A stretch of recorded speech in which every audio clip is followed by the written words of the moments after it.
अस्सलाम वालेकुम। उम्मीद करता हूँ कि आप ठीक ठाक होंगे और ज़िंदगी में सब कुछ ठीक चल रहा होगा। मेरा नाम प्रोफेसर जेडी है और मैं यूजुअली वीडियोस बनाता हूँ ताकि आपको इर्द गिर्द होने वाली सिचुएशन से अवेयर किया जाए। आज बात करेंगे हम पोर्चुगल में इमिग्रेशन के बारे में। पोर्चुगल में इमिग्रेशन बंद होगी, ये बहुत सुनने को आ रहा है, पर पोर्चुगल में इमिग्रेशन बिल्कुल भी बंद नहीं हुई। दो आर्टिकल्स बंद हुए हैं और स्पेसिफिक लोगों के लिए बंद हुई है, पर इमिग्रेशन बंद नहीं हुई वहाँ पे, तो ये गलत न्यूज़ है। अगर आप एज ए स्टूडेंट जाना चाहते हैं फॉर द मास्टर डिग्री और बैचलर्स डिग्री, ज़्यादातर लोग मास्टर्स डिग्री के लिए जाते हैं। इंडिया पाकिस्तान के काफ़ी स्टूडेंट हैं पोर्चुगल में और काफ़ी अच्छी अच्छी यूनिवर्सिटीज़ भी हैं और उनकी फ़ीस भी as compare to other European countries कम है। तो आप वहाँ पर जाके अपने मास्टर्स कंप्लीट कर सकते हैं, यूरोपियन लेवल की एजुकेशन ले सकते हैं। और मैंने इनकी यूनिवर्सिटियाँ विजिट की हैं, बड़ी मज़े की यूनिवर्सिटीज़ हैं, तो आपको वहाँ पर पढ़ने का मज़ा आएगा। तो हाँ, अगर आप स्टूडेंट वीज़े पे जाना चाहते हैं तो डेफिनेटली गुड ऑप्शन। नंबर 2 पे एज एन इन्वेस्टर, अगर आप एज एन इन्वेस्टर जाना चाहते हैं तो आपके पास चंद लाख डॉलर होने चाहिए। एटलीस्ट आपके पास 2.5 से 3 लाख डॉलर होना चाहिए। आप इन्वेस्ट करें वहाँ पर, आप कोई बिजनेस खरीद लें, कोई प्रॉपर्टी खरीद लें, उसको एयरबीएनबी करें। वहाँ पर टूरिज्म की वजह से काफ़ी ज़्यादा टूरिस्ट आते हैं, काफ़ी अच्छा टूरिज्म है वहाँ पे, स्पेशली गर्मी की वजह से, बीचेस की वजह से। तो आप वहाँ पर अच्छा रेवेन्यू कमा सकते हैं। यानी कि अगर आप 2.5 से 3 लाख डॉलर की कोई प्रॉपर्टी खरीद के उसको एयरबीएनबी करते हैं तो ईजिली आप उससे 3,000 यूरो कहीं नहीं गया जो आप कमा सकते हैं। ठीक है। थर्ड नंबर पे आप ये कर सकते हैं कि अगर आप आईटी प्रोफेशनल हैं, अगर आप हाईली क्वालिफाइड हैं, यानी कि फॉर एग्जांपल अगर आप डॉक्टर हैं तो फिर आप फिर भी हाईली क्वालिफाइड हैं, पर आपका कोई चांस नहीं वहाँ पे, क्योंकि वहाँ पे लैंग्वेज बैरियर है। एज ए डॉक्टर आप सिर्फ इंग्लिश स्पीकिंग कंट्रीज में जाके प्रैक्टिस कर सकते हैं, पर अगर आप डॉक्टर हैं तो फिर वहाँ पर आपके लिए ऑप्शन नहीं है। पर अगर आप सॉफ्टवेयर इंजीनियर हैं या आईटी प्रोफेशनल हैं, ठीक है, तो काफ़ी अच्छा चांस है आप वहाँ पर जाकर, तो काफ़ी अच्छी आपके लिए जॉब्स की अपॉर्चुनिटी, और आप जो उनकी मिनिमम वेजेस से काफ़ी अच्छा ऊपर कमा रहे होंगे। मिनिमम वेज वहाँ पर 850 to 880 है, ठीक है। मोस्टली लोग 900 इसके दरमियान कमाते हैं, ठीक है, ज़्यादातर जो एवरेज लोग हैं। तो आप उधर जाके कमा रहे होंगे अबाउट 2,000, 1,500 से 2,000 यूरो। तो आपकी जो वेज भी अच्छी होगी। तो आप अगर आईटी प्रोफेशनल है तो आप वहाँ पर जा सकते हैं, आपके लिए जॉब अपॉर्चुनिटी है। वहाँ पर जो कंपनी आपको जॉब देगी वो आपको स्पॉन्सर भी करेगी 5-7 साल के लिए। Then you will be able to go to the immigration process towards your permanent residence and passport. तो ये 3 ऑप्शन हैं जो खुली हुई हैं आपके लिए। एक स्टूडेंट की मैं रिपीट करता चलूँ, दूसरी इन्वेस्टर की, तीसरी अगर आपको वहाँ पर अच्छी जॉब मिल जाती, चौथी एक और ऑप्शन है। इसके बारे में अगर आप कमेंट करते हैं तो मैं आपको डिटेल में बता सकता हूँ, पर ये ऑप्शन ऐसी है कि अगर आप शो करवाएंगे आप एटलीस्ट 1,000 यूरो या इससे ज़्यादा अर्न करते हैं एज अ फ्रीलांसर, आपको ये पैसिव इनकम आती है। आप ऑनलाइन कुछ करते हैं और फॉर एग्जाम्पल आप अमेजोन करते हैं और आपको 1,000 पाउंड या 1,000 यूरो या 1,000 डॉलर आपको जनरेट होता है थ्रू ये, यानी कि पैसिव इनकम आप अपने लैपटॉप पर बैठ के करते हैं। ये उनको शो कराना है और ये 6 मंथ की इनकम होती है। वो आपको 6 मंथ की बैंक स्टेटमेंट देनी पड़ती है और आपको अपना दिखाना पड़ता है कि आप क्या कर रहे हैं। देन आप फिर भी रिलायबली स्टे कर सकते हैं। और ये ईजियर ज़्यादातर तब होगा जब आप ऑलरेडी यूरोप में मौजूद हैं, तो आप वहाँ पर चले जाएं। तो ये इन इमिग्रेशन के जो प्रोसेस हैं उसमें कोई चेंजेस नहीं है, पर मेन चेंज आया है आपका आर्टिकल 88 और 89 का। आर्टिकल 88 और 89 में मोस्टली वो लोग जा रहे थे जो कि एज ए टूरिस्ट वहां पर जाते थे या एज ए डंकी लगाकर वहां पर जाते थे, और पोर्चुगल उनको लीगल कर रहा था। उनको क्यों लीगल कर रहा था भाई पोर्चुगल? ठीक है, पूरा यूरोप इस तरह के लोगों को लीगल नहीं करता जो कि यानी कि एज अ टूरिस्ट वीजा पर जाएं और फिर वहां पर स्टे कर लें या आप डंकी लगा के आए हो, क्योंकि पोर्चुगल को लोगों की नीड थी, उनको जरूरत थी लोगों की। पर 2 से 4 साल पहले ये जरूरत खत्म हो चुकी हुई थी, उनको अब और जरूरत नहीं रही थी। जितनी वहां पर पोर्चुगल में जॉब्स थी वो फिल हो चुकी हुई थी। अब उनको लोगों की जरूरत क्यों पड़ी, ये मैं डिटेल में एक और वीडियो में बना दूंगा क्योंकि ये वीडियो लंबी हो जाएगी। पर मोस्टली ये पड़ी कि उनका कल्चर इस तरह का है, जो मैंने देखा है कि कल्चर इस तरह का है कि वहां पर वो शादी नहीं करते, बच्चे इतने ज्यादा पैदा नहीं करते।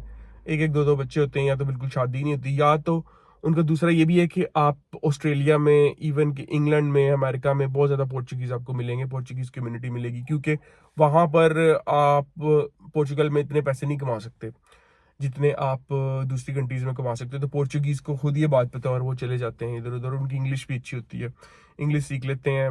जो पढ़ लिख जाते हैं वो चले जाते हैं। जिनके अपने बिजनेस है या माँ बाप होते हैं या कोई और टाइज होते हैं वो स्टे कर जाते हैं, जो अपने मुल्क में रहना चाहते हैं। पर मोस्टली जो है ना, जो उनके क्वालिफाइड लोग हैं वो आपको अमेरिका या ऑस्ट्रेलिया में मिलेंगे। अमेरिका में बहुत बड़ी कम्युनिटी है पोर्चुगीज़ की। तो वो तो भाईजान खुद चले जाते हैं, तो इसलिए उनका अपना, उनको लोगों की ज़रूरत पड़ती है, तो वो इसलिए बुलाते हैं। लेकिन अगर आप सेम प्रोफेशन, फॉर एग्जांपल आप सॉफ्टवेयर इंजीनियर है और एक जॉब आप पोर्चुगल में करें, तो उसका आपको 2000 से 3000 यूरो के दरमियान मिलेगा। और उसी सेम जॉब पे अगर आप अमेरिका में चले जाते हैं तो आपको 6 से 7000 डॉलर मिल सकता है। ठीक है, तो इस वजह से वो जाते हैं। अब उनको पोर्चुगल में लोगों की ज़रूरत थी, ठीक है, तो उनको अब क्वालिफाइड जो लोगों की ज़रूरत थी वो ज़रूरत अभी तक पूरी नहीं हुई उनकी। ठीक है, क्वालिफाइड लोगों की अभी भी ज़रूरत है उनको। ठीक है, अगर फॉर एग्जांपल आप आईटी प्रोफेशनल हैं, मेरा एक दोस्त है, वो स्वीडन में होता है, उसकी पे जो है वो 5 से 6 हज़ार यूरो है। ठीक है, वो क्यों जाके पोर्चुगल जाके वही जॉब करे और उस पर 2000 यूरो ले? इसलिए वहां पर उनको भी क्वालिफाइड लोगों की अभी भी ज़रूरत है। उनको टीचर्स की, प्रोफेसर की, नर्सेज की, डॉक्टर्स की, उनको अभी भी ज़रूरत है।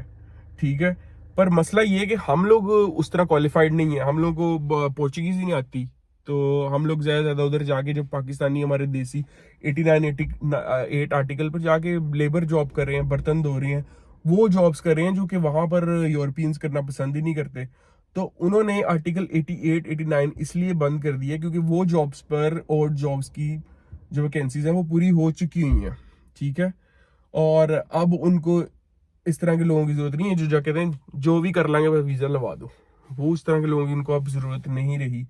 और 89 और 88 आर्टिकल पर यही लोग थे ज्यादातर। ठीक है, अब सिस्टम ये है कि कुछ इनके पास वैकेंसीज हैं, पर वो मोस्टली प्रेफर कर रहे हैं उन कंट्रीज के लोगों को जो उनकी जुबान बोलते हैं।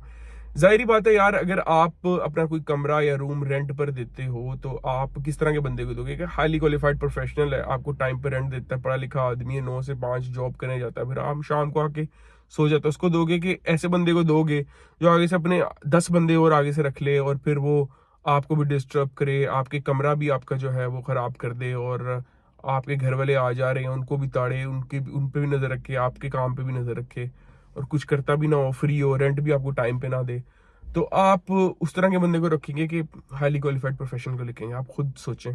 इस वजह से इन्होंने बंद कर दी है। बंद तो इनको 3-4 साल पहले कर देनी चाहिए थी, पर उन्होंने इसलिए नहीं की क्योंकि भाईजान पैसे कमा रहे थे। ठीक है, 2 से 300 यूरो जो टैक्स जाता है हर बंदे का, वो उसकी मद में पैसे कमा रहे थे। इवन के लोग पोर्चुगल के पेपर फ्रांस बैठ के ले रहे थे, जर्मनी बैठ के ले रहे थे, दूसरी कंट्रीज में बैठ के ले रहे थे, और टैक्स वहीं से पे कर रहे थे। तो उसकी मद में इन्होंने अभी लास्ट ईयर ही एक आया था सिनेरियो कि इन्होंने लाइक 1.5 बिलियन, 1.5 अरब डॉलर कमाया है टैक्सेस की मद में इमिग्रेंट से। तो उन्होंने फिर इमिग्रेशन क्यों बंद करनी थी, पर अब उनको इमीडिएट मेजर्स में बंद करनी पड़ी है क्योंकि भाईजान बहुत सेचुरेशन हो गई थी, इसलिए इन्होंने बंद कर दी है। पर टोटली इमिग्रेशन बंद नहीं। जो मैंने आपको एज ए स्टूडेंट जा सकते हैं, as a highly qualified professional जा सकते हैं, एज एन इन्वेस्टर आप जा सकते हैं, एज ए फ्रीलांसर आप जा सकते हैं। इमिग्रेशन खुली हुई है, बस जहाँ पर उनको फिल हो गई है, जहाँ पर उनको लोग नहीं चाहिए वहाँ पर उन्होंने बंद की है। और वो भी बंद उन लोगों के लिए की है जिनको उनकी लैंग्वेज नहीं आती। ठीक है, वो कंट्रीज़ जहाँ पर पोर्चुगल ने पहले हुकूमत की है, जहाँ पर पोर्चुगल का राज रहा है, जिस तरह पाकिस्तान इंडिया में ब्रिटिश राज रहा है, इस तरह पोर्चुगल भी तब बड़ा स्ट्रॉन्ग कंट्री था। ये इंडिया और पाकिस्तान की तरफ भी आया था। गोवा में इन्होंने अपना एम्पायर खड़ी कर ली थी। अगर इंग्लैंड आता तो शायद ये पोर्चुगल वाले पाकिस्तान इंडिया पर राज कर रहे थे, लेकिन दूसरी तरफ से इंग्लैंड और फ्रांस आ गए थे, तो इंग्लैंड उस टाइम ज़्यादा स्ट्रॉन्ग था इंडिया में।